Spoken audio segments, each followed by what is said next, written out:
Now at 5, a drug bust in a Joplin parking lot, what police found and how a chase ended with multiple arrests. Plus, Joplin renews its fight to keep roads safe with DWI arrests on the rise, and President Trump makes another reversal on his newly imposed tariffs. I'm Erica Brown at the White House with more on the tariff pause and the push to dismantle a government agency. The 4 states' most watched news starts now. A Joplin dentist is charged with drug and weapon crimes. This is KOAM News at 5. I'm Dow Quick. The suspect is Dr. John H. Joseph II. Authorities say the 54-year-old dentist had more than 12 grams of suspected fentanyl in his vehicle and that he was in possession of a gun that had been reported stolen in Joplin in 2016.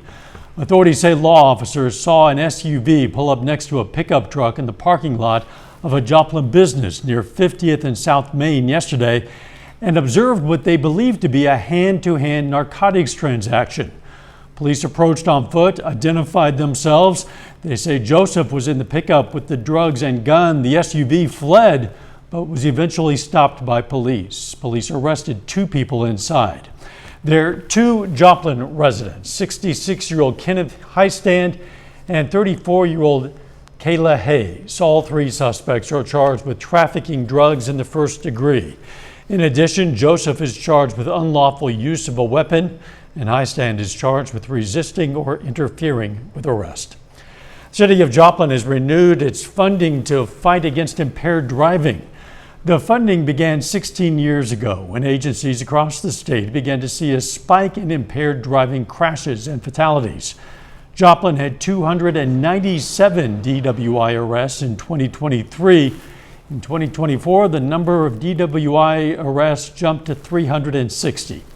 The funding through the state of Missouri allows for 2 full-time DWI officers in Joplin. It also funds overtime for these officers to help keep Joplin roads safe for all of us. Anyone that's driving a vehicle impaired is not alert. They're not giving their full attention to that vehicle. And so when we start seeing people that are driving inattentive or in an impaired state, we start seeing injuries go up, collisions go up, people get hurt. According to the Missouri Highway Patrol, in 2024, more than 4,000 crashes in Missouri were alcohol or drug related. Let's check in with Chief Meteorologist Doug Heddy for a first look at the weather. Well, it turned out to be a pretty good Thursday for us today. Temperatures not that bad. Most of us upper 50s to near 60 degrees, a smidge above where we should be for this time of the year. Through the evening, clouds increase. We slide back through the 50s over the next several hours, but overall, it is shaping up pretty good. 53 in Nevada, 57 in Neosho, 60 at Grand Lake, 53 in Parsons, but the winds are really going to pick up again for us on Friday. We're going to have gusts 30 upwards to 40 miles per hour, so we have a red flag warning in effect tomorrow, sliver of Kansas, southwestern Missouri, just due to the wind, and the humidity is going to be very low, so you don't want to burn.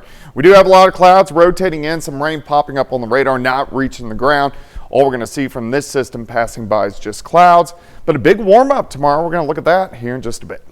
See you soon. Yesterday, President Trump announced a 1-month reprieve from tariffs on cars coming in from Mexico and Canada as part of the U.S.-Mexico-Canada Trade Agreement, or USMCA. Today, more products from Mexico will get a temporary reprieve from the taxes. Erica Brown has more details now from the White House.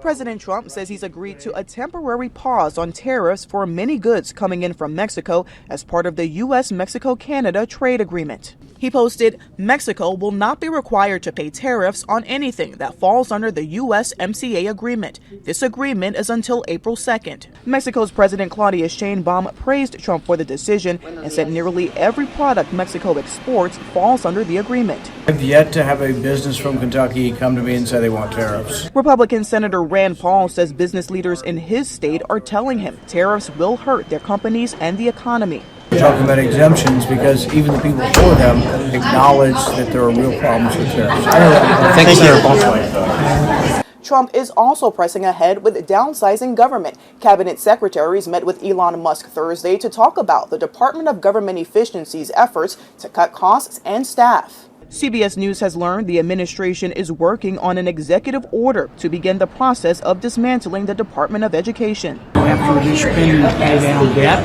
and we have to reduce spending to lower prices for consumers, and that's a good place to start. Democratic lawmakers say the president doesn't have the authority to eliminate the Department of Education. The Department of Education is created by law, and there are lots of laws that define and mandate particular programs. Anybody that disagrees with this, let's put it in the courts and let the courts rule.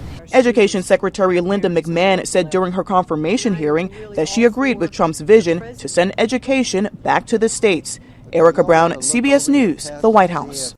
Trump says the U.S. will move forward with reciprocal tariffs on April 2nd on foreign nations that have import taxes on U.S. goods. He has more details from the White House. Race Brothers Farm and Home Supply in Carthage is holding a free event this Saturday to educate community members on how to raise their own chickens. The store's manager says they've seen a significant increase in the sale of live chickens. He says there are several reasons why this is happening. Moving more towards, self-sufficient living. They're learning, or they're wanting to learn more how to produce their own food. I just know where it comes from. I know what I'm getting. I know what goes into it. I'm not pumping steroids and antibiotics into them. So. Although they say it's actually cheaper to buy eggs from a store, the local farmers we spoke to say the eggs taste a lot richer and fresher than those store-bought eggs. Still ahead, the continuing battle with COVID. New research shows women may be more likely to suffer from long COVID than men. I'm Bradley Blackburn with the data and what treatment looks like 5 years after the start of the pandemic. Local art and culture, Joplin's first Thursday season kicks off tonight with indoor events across downtown. Watch as we mark 5 years since the COVID-19 virus swept across the world. Doctors and scientists say they're still learning about what's known as long COVID, and new research is revealing who might be more likely to suffer from the sometimes debilitating condition. Bradley Blackburn reports. There's a great deal of suffering happening due to this illness. Psychiatrist Dr. Alexander Charney of Mount Sinai Hospital in New York is among researchers nationwide leading the Recover Initiative, exploring the lingering symptoms of long COVID and how to treat them. Symptoms involving the brain to symptoms involving the heart, symptoms involving the lungs. It's what happens months, even years after that infection. A study published in January found women have a 31% higher risk of developing long COVID than men, and the risk was even higher, 45%, for women ages 40 to 54 who haven't been through menopause. It is hypothesized that the levels of different hormones could be affecting whether a male or female goes on to develop long COVID or not. Janet Oldenbrook is a patient at Mount Sinai and has participated in research studies. She says she caught the COVID-19 virus in the initial wave. 5 years later, she still spends much of her time at home dealing with intense fatigue and brain fog. I do have to manage my energy still. Like if I commit to something, then I know I'm going to need X amount of time before, X amount of time after to recover, to prepare. Oldenbrook was part of a drug trial she says helped lift the fog, but just temporarily. We're 5 years on. Do you think you'll be able to recover from this? I hope so. I really hope that the work that they're doing at the Recover Center is going to come up with something long-lasting. The long impact of long COVID that doctors say they're still just beginning to understand. Bradley Blackburn, CBS News, New York. One study suggests as many as 400 million people worldwide might have suffered from long COVID. And that is a look at today's health news. A little bit later, playtime. We're taking aim at the top toys of 2025. I'm Michael George at the International Toy Fair with the top toys and the top trends. And we're going to warm up as we head into your Friday, but the winds return. We're going to talk about that coming up. Not a bad Thursday for us today. Quite a bit of sunshine during the morning hours. Clouds have snuck in over the past few hours, which you can see on our Indigo Sky Casino and Resort, our tower cam. We're going to have a lot of clouds tonight, but overall, it's looking okay. It's Thursday. Our drought tracker updates. Of course, we had quite a bit of rain earlier this week. It's gotten a little better. We're still dry, kind of a moderate drought, Pittsburgh, Joplin, North, and then everybody else just kind of on the dry side. But we need to continue to get the rain as we go through the spring months, of course, really from March until June. That is our rainy season. Through the evening, clouds thicken, temperatures slide back through the 50s. The winds pick up tomorrow, so red flag warning once again, Kansas into Missouri. And this is due to the winds up there. It's going to be dry and our humidity is going to be very low. And with that low humidity, you definitely don't want to burn. Look at the winds, though, tomorrow gusting 30 to 40. So not as bad as what we had yesterday, but still moving 30 to 40 miles per hour. Then they switch out of the north once we get into Saturday behind a cold front. Still kind of breezy even on Saturday. Temperatures right now, mid to upper 50s to near 60.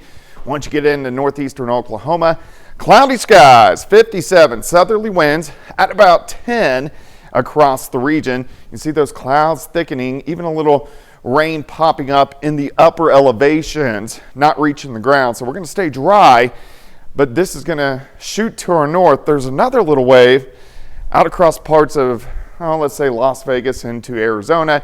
That will give us at least some rain chances as we head into Saturday. All right, let's go through time. Cloudy skies tonight. Clouds start to break by morning, upper 40s to near 50. Windy, warmer, upper 60s to near 70 by noon. Cold front slides through, will drop a little bit late afternoon, but fantastic Friday. Clouds kind of sneak back in Friday night into Saturday morning. It's going to be cooler, mid 30s. Then on Saturday, look at the rain. Starts to creep a little bit closer, gets to Grand Lake, Benton County. I think it may be a little bit farther north than that. Let's say Miami, Joplin, Neosho. You will most likely get some showers on Saturday.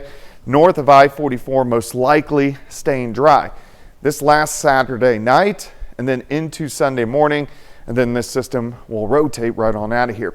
All right, so for your Friday, it's going to be mild, it's going to be windy, 51 to start, 68 by noon, high temp, 71 degrees. Let's go into the weekend, 51, so cooler, but back to 58 on Sunday. Really, temperature is pretty close to where they should be for this time of the year. So you can see our system slides by Saturday. We get under a nice ridge of high pressure next week, which means temperatures look fantastic. All right, 71 on your Friday, cooler, 51 Saturday. Don't forget, the clocks flip forward an hour Saturday night. So you lose an hour of sleep, but the good news is the sun's not going to set till 7:30 on Sunday, which is going to be fantastic. Yeah. And our temps near 70 all next week. I love that extra hour of evening daylight. I know, it's going to be really nice. It's certainly worth it. Thanks, Doug. Hey, Joplin tonight kicks off the 2025 First Thursday season on the first Thursday of every month, of course, through October. The Joplin Downtown Alliance will host the event celebrating local art and culture. And tonight, it's all indoors. This is a live image from inside the main event in Joplin. It's one of 6 downtown venues with First Thursday displays this evening. Technically, First Thursday doesn't begin until 5:30 tonight, but people typically begin gathering a bit early. It continues until 8:30 this evening. Coming up, scammers are getting smarter and their latest tricks could cost you big. Up next on the CBS Evening News, a truce in the trade war between the U.S., Canada, and Mexico. So why is Wall Street down? Then on KOAM News at 6, more on the state funding to help battle drunk driving in the Joplin area. Plus, we're going to check out today's Franklin Tech Career Fair, and Missouri Southern plays Pitt State in the MIAA basketball tournament. Stay with us for the CBS Evening News and then KOAM News at 6. Pittsburgh Grace United Methodist Church is making a big impact, one plate of spaghetti at a time. They're doing it this year, and for nearly 30 years, they've hosted spaghetti dinners twice a year on the first Thursday in March and October. I do think it's a good way to bring the community together. When you have good food and fellowship, and that's one of the things that we hope to provide with this dinner, people always seem to gather. The Funds go towards supporting the other Methodist churches, along with supporting others in the world, recently sending some funding to support those affected by Hurricane Milton. The weather around here looking pretty nice. Yeah, it looks pretty good. It's going to be windy once again on Friday, but temperature is fantastic, 71. Quite a bit cooler Saturday. Some showers in our southern counties. Sunday not bad, but temperatures near 70 every single day next week. So it's a nice little taste of spring. Yeah, it's a taste we're going to enjoy for sure. Thanks for joining us. The CBS Evening News is next. And of course, we're going to be right back here for KOAM News at 6. We're going to leave you with another live look. The first Thursday going on in downtown Joplin right now. Let's make it a great evening.